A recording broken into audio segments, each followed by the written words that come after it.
Let's make a faux stained glass door inspired by the ACOTAR series. And of course I keep dried flowers in my books. Where do you keep yours? I want to tie in all of the 7 quartz mentioned in the ACOTAR series and have elements of each of the quartz in my faux stained glass door. And which better quart to start with than the night quart? Here's my rough draft. Let's get it on the door. But first, I had to print it out in the right size, and this proved to be a little harder than I initially envisioned.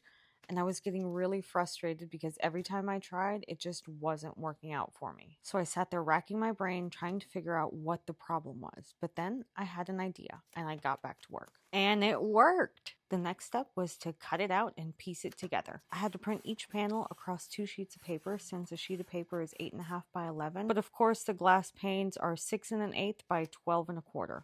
But I finally got it to work, and I was not prepared for the next problem. Do you see it yet? Since I drew it as one piece, I didn't account for the crossbars, and it didn't line up. Oh! But I had my helpers, so that made it a little easier. So I went back to Procreate, added the bars, and then sliced everything in Canva again, and then reprinted it, cut it, and it better work this time. Cross your fingers. Ta-da! Much better. All right, so this is gonna be the top, and they're going to be the same on both sides. That rule only applies to the night quart. What do you think?